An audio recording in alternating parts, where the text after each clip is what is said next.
महत्वपूर्ण प्रश्न है जो कि आरआरबी का प्रीवियस ईयर का क्वेश्चन है, इसी बुक से लिया गया है। आप देख सकते हैं चैप्टर का नाम है कार्य, यानी कि वर्क से रिलेटेड क्वेश्चन है। लगभग 19 सवाल हैं। इसको आप देख लेते हैं तो कार्य से प्रश्न नहीं छूटेंगे, इसकी गारंटी है। आइए देखते हैं पहला प्रश्न क्या है। पहला प्रश्न दिया हुआ है, निम्नलिखित में से कौन सा, ये पहला प्रश्न है, ठीक है, पहला क्वेश्चन क्लियर है। निम्नलिखित में से कौन सा विकल्प किए गए कार्य के समीकरण को निरूपित करता है। अब देखिए जो कार्य होता है उसका फॉर्मूला क्या होता है, तो देखते हैं हम लोग। कार्य बराबर बल इंटू विस्थापन होता है, बल इंटू विस्थापन, ठीक है। कार्य बराबर बल इंटू विस्थापन होता है, यानी कि यह बराबर वर्क बराबर डब्लू बराबर एफ इंटू डी, यही होता है कार्य बराबर बल इंटू विस्थापन। क्लियर है। यानी कि आप कह सकते हैं कि जो कार्य बराबर बल इंटू विस्थापन है, इसमें खोजिए कार्य बराबर बल प्लस विस्थापन, ये नहीं होगा। कार्य बराबर किया गया कार्य बराबर बल इंटू विस्थापन, ये ठीक है। किया गया कार्य बराबर बल माइनस विस्थापन, ये गलत है। किया गया कार्य बराबर बल इंटू बल बटे विस्थापन, ये भी गलत है। तो ऑप्शन नंबर सी क्या हो जाएगा, करेक्ट हो जाएगा। ऑप्शन नंबर सी क्या हो जाएगा, करेक्ट हो जाएगा। क्लियर है। इसका आंसर ये हो गया। अब सवाल ये है इसमें कि कार्य का यूनिट क्या होता है, एसआई यूनिट। तो देखिए कार्य का एसआई यूनिट जूल होता है, लेकिन आपको ये भी याद रखना है बल का एसआई यूनिट क्या होता है, बल, तो बल का होता है न्यूटन। क्या होता है, न्यूटन। तो newton into metre, newton into metre. Work यानी कार्य का यूनिट क्या हो जाएगा, न्यूटन इंटू मीटर हो जाएगा, ठीक है। ये भी आपको ध्यान रखना पड़ेगा। क्लियर है। Newton into metre. और न्यूटन का क्या होता है, तो यह बराबर होता है यम इंटू ए, यम इंटू ए। तो यम बराबर क्या हो जाएगा, केजी। द्रव्यमान का मात्रक क्या होता है, केजी होता है। और एक्सेलरेशन का मात्रक क्या होता है, मीटर पर सेकेंड स्क्वायर। त्वरण का मात्रक क्या होता है, मीटर पर सेकेंड स्क्वायर। तो ये भी दे सकता है कि केजी, केजी मीटर पर सेकेंड स्क्वायर, ठीक है, इंटू मीटर, इंटू मीटर। तो लिख सकते हैं इसको, क्या लिख सकते हैं, केजी मीटर स्क्वायर बटे सेकेंड स्क्वायर। ये भी क्या हो जाएगा, आपका कार्य का मात्रक हो जाएगा, कार्य का मात्रक। तो ये भी आपको ध्यान रखना है कि केजी मीटर स्क्वायर पर सेकेंड स्क्वायर कार्य का ही मात्रक होता है। इतना चीज आप ध्यान रखते हैं तो कार्य का यूनिट और बेसिक छूटेगा नहीं, ठीक है। अगला प्रश्न देखिए। जो अगला प्रश्न है, यदि गेंद को ऊपर की तरफ फेंका जाए तो गेंद गुरुत्वाकर्षण बल द्वारा किया गया कार्य क्या होगा। अब मान लीजिए गुरुत्वाकर्षण बल क्या करता है, अपने आप अपने अपने को खींचता है, मतलब अपने तरफ खींचता है गुरुत्वाकर्षण बल, ठीक है। मान लीजिए कोई चीज फेंक रहे हैं ऐसे, तो गुरुत्वाकर्षण के विपरीत जा रहा है ना, ऐसे फेंके तो गुरुत्वाकर्षण के विपरीत जा रहा है, यानी गुरुत्वाकर्षण खींच रहा है, आप फेंक रहे हैं, दम लगा रहे हैं। इसका मतलब क्या हो जाएगा, गेंद के विस्थापन के स्वतंत्र ऋणात्मक हो जाएगा। क्या हो जाएगा, ऋणात्मक। आंसर क्या हो जाएगा, ऋणात्मक। क्यों हो जाएगा, क्योंकि ये पृथ्वी है, ठीक है, पृथ्वी है, पृथ्वी गुरुत्वाकर्षण बल पृथ्वी के अंदर है, ठीक है। अभी अपने तरफ खींच रहा है और आप फेंक रहे हैं, तो गुरुत्वाकर्षण बल द्वारा, गुरुत्वाकर्षण बल द्वारा किया गया कार्य क्या हो जाएगा, ऋणात्मक हो जाएगा, क्योंकि वो खींच रहा है। तो आंसर क्या हो जाएगा, ऋणात्मक हो जाएगा। क्लियर है। और क्या होता है, 9.8 मीटर पर सेकेंड स्क्वायर होता है, इसको ध्यान रखना है, ठीक है। ये क्या है, ये एक तरह का एक्सेलरेशन ही है। जैसे मान लीजिए आप अगर छत पर से कूद रहे हैं, अगर 6 फीट ऊपर से कूद रहे हैं धरती पे यहाँ से, तब चोट कम लगेगा। जैसे और ऊपर जाएंगे कूदेंगे, चोट ज़्यादा लगेगा, और ऊपर जाएंगे और ज़्यादा लगेगा। क्यों, क्योंकि जैसे ऊपर जाते जाएंगे आपका एक्सेलरेशन बढ़ते जाएगा, यानी गुरुत्वाकर्षण बढ़ते जाएगा। जितना टाइम लगेगा ऊपर से नीचे आने में उतना तेज गिरेंगे, समझ रहे हैं। क्योंकि देखिए स्क्वायर में है, जितना टाइम ज़्यादा लगेगा उतना तेज गिरेंगे, उतना जल्दी चटनी बन जाएंगे, है कि नहीं। ज़्यादा ऊपर से गिरेंगे ज़्यादा तेज गिरेंगे, क्यों, क्योंकि स्पीड बढ़ जाएगा, एक्सेलरेशन बढ़ जाएगा, धड़ाम से गिरेंगे। क्लियर है। अगला प्रश्न देखिए। किसी पिंड पर 6 न्यूटन का बल। अब देखिए यहाँ पे पिंड मतलब क्या हो गया, तीसरा प्रश्न है। पिंड मतलब क्या हो गया, पिंड मतलब कुछ भी हो सकता है। 6 न्यूटन दिया हुआ है, तो यह बराबर दिया हुआ है 6 न्यूटन, ठीक है। फोर्स यानी बल बराबर दिया हुआ है 6 न्यूटन, बल लगाया जाता है। तो बल की दिशा बल की दिशा में 2 मीटर का विस्थापन होता है, डी बराबर क्या हो जाएगा, 2 मीटर हो जाएगा।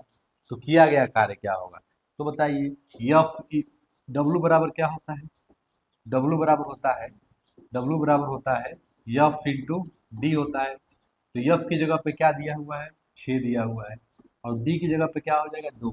तो 6 दूना के 12 न्यूटन इंटू मीटर हो जाएगा। तो न्यूटन इंटू मीटर नहीं दिया है तो क्या हो जाएगा, जूल हो जाएगा, जूल भी होता है। और एक यूनिट हमने बताया आपको क्या, केजी मीटर स्क्वायर पर सेकेंड स्क्वायर, इसको भी आपको ध्यान रखना है। तो क्या आंसर हो जाएगा, 12 जूल हो जाएगा। ठीक है, यूनिट को ध्यान रखिएगा और यूनिट को बदलने आपको आना चाहिए।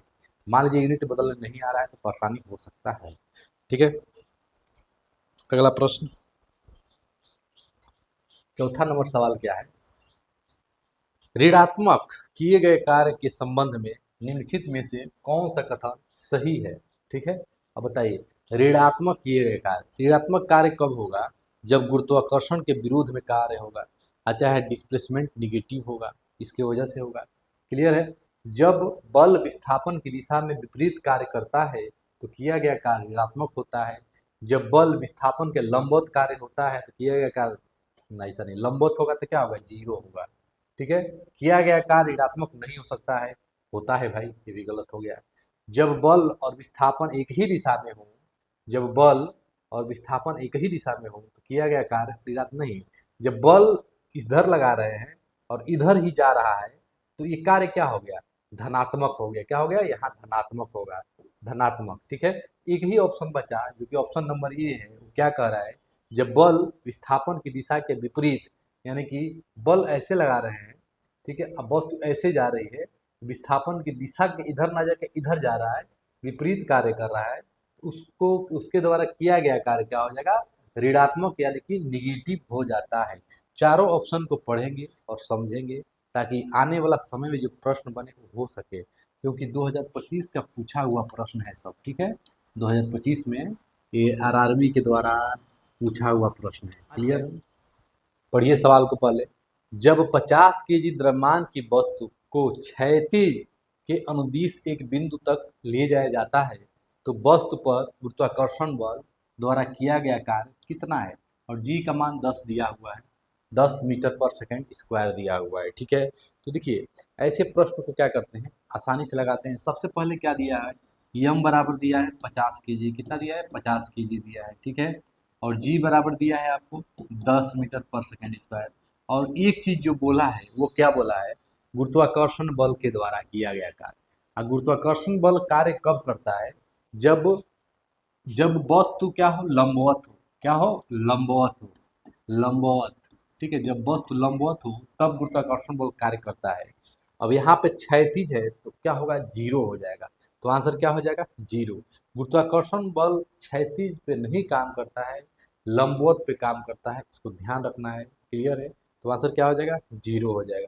अगला प्रश्न, एक लड़की एक ट्रॉली के नियत बल F से दूरी S तक ढकेलती है तो किया गया कार्य क्या होगा। अब देखिए किया गया कार्य W हो जाएगा, और F बल लगा रही है और S दूरी जा रहा है, तो आंसर क्या हो जाएगा, W बराबर F इंटू यस। ये तो होना नहीं, होना नहीं है, आंसर नंबर क्या हो जाएगा, डी राइट हो जाएगा। जो पहला क्वेश्चन था उसी प्रकार ये भी क्वेश्चन है, ये भी पूछा हुआ सवाल है, बस घुमा कैसे रहा है, एक लड़की है ट्रॉली को ढकेल रही है जो कि बल लगा रही है, एफ बल लगा रही है, डी बल कुछ भी बल लगा देगा, यहाँ पे एफ बल लगाया है, और दूरी चल रहा है यस, ढकेलेगी तो कुछ दूरी तक गया, यस तक गया। तो किया गया कार्य लड़की के द्वारा किया गया कार्य क्या होगा, तो कह देंगे डब्ल्यू बराबर एफ इंटू यस हो जाएगा। ठीक है, अगला प्रश्न, अगला प्रश्न है जो कि प्रश्न नंबर 6 है, 7 है, किसी पिंड पर लगने वाले नियत बल द्वारा किया गया कार्य क्या होता है। किसी पिंड पर लगने वाले नियत बल, अब देखिए डिपेंड करता है कि कैसा बल लगा रहे हैं। ठीक है, तो हो जाएगा धनात्मक भी हो सकता है और ऋणात्मक भी हो सकता है आंसर। क्यों, किसी पिंड पर लगने वाला नियत बल, मान लीजिए कि ये पिंड है, ठीक है, ये पिंड है, इसको हम ढकेल रहे हैं, ऐसे ढकेलना है।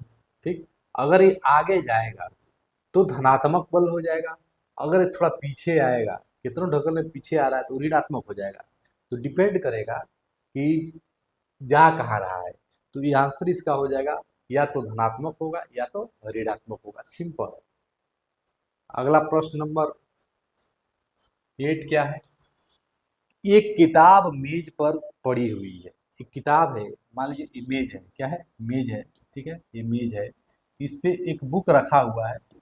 क्या रखा है? बुक रखा हुआ है, किताब रखा हुआ है। क्लियर है? राहुल किताब को बल की दिशा में कुछ दूरी डी तक ले जाता है। यानी कि इधर से बल लगा रहा है और इधर किताब चली गई, यहाँ पर किताब आ गई, ठीक है।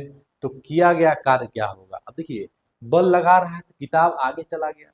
पीछे वाला प्रश्न में जो था कि बल लगाएंगे तो किधर भी जा सकता है, डिपेंड करेगा कैसा बल लग रहा है और किस प्रकार वस्तु जा रही है, आगे जा रही है कि पीछे जा रही है। तो जब आगे जा रही है तो क्या हो जाएगा?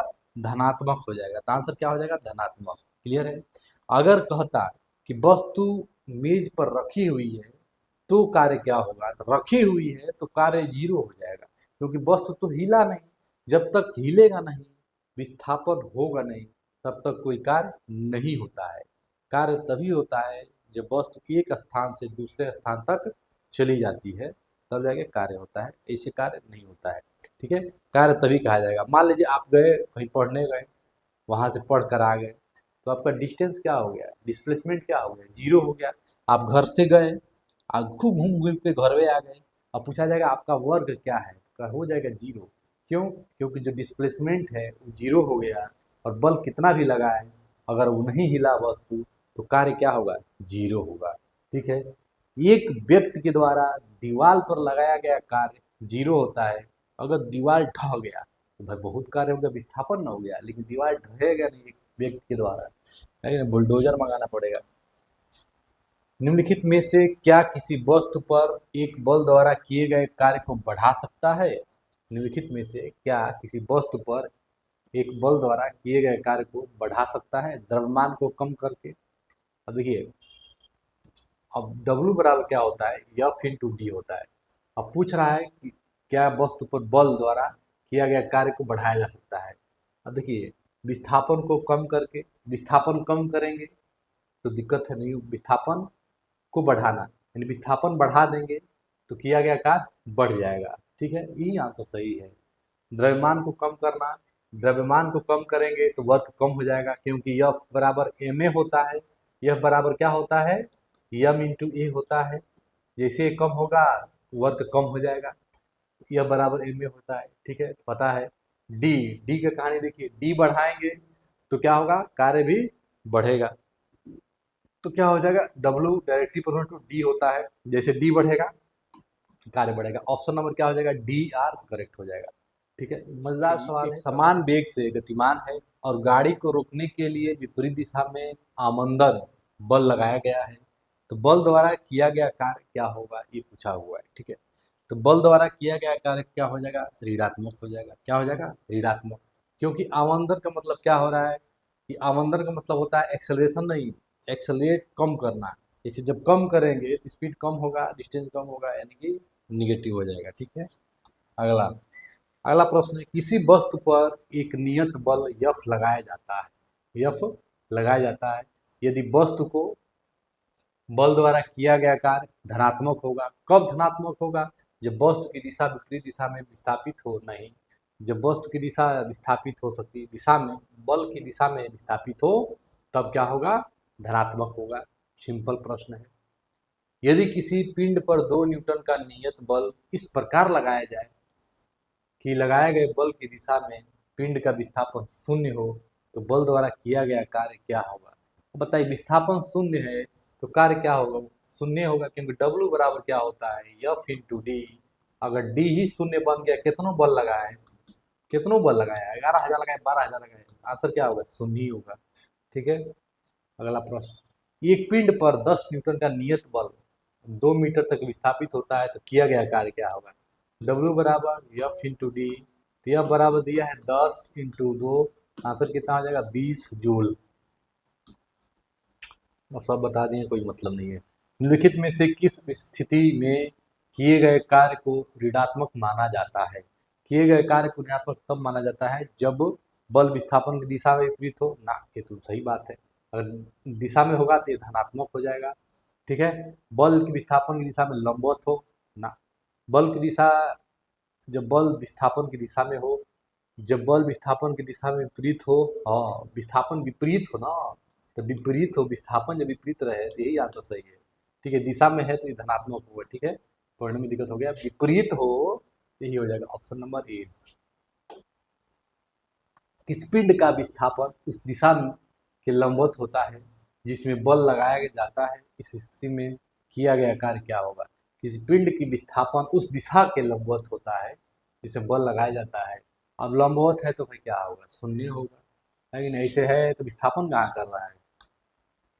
एक कार्य समान दिशा में कार्यरत बल F है, किया गया दूरी इतना है, विशेष दिशा में होता है तो गतिमान भी है, तो क्या हो जाएगा F into yes, F into yes answer. कार्य ऊर्जा प्रमेय के अनुसार निम्नलिखित में से कौन सा विकल्प सत्य है। किसी वस्तु पर किया गया कार्य सदैव धनात्मक होता है, ऐसा नहीं है। किसी वस्तु पर किया गया कार्य उसकी गतिज ऊर्जा को बढ़ा या घटा सकती है, यही सही है। गतिज ऊर्जा सदैव संरक्षित होती है, नहीं। किसी वस्तु पर किया गया कार्य सदैव उसकी गतिज ऊर्जा पर बढ़ता है, ऐसा नहीं है, बढ़ा या घटा सकती है। ठीक है, बंद लूप में और असंरक्षित बलों द्वारा किया गया कार्य क्या होता है, डिपेंड करता है पथ पर। पथ पर निर्भर करेगा कैसा पथ है, मान लीजिए बंद लूप है और पथ कैसा है उस पर डिपेंड करेगा इसमें क्या चल रहा है कि नहीं, पथ पर निर्भर करेगा।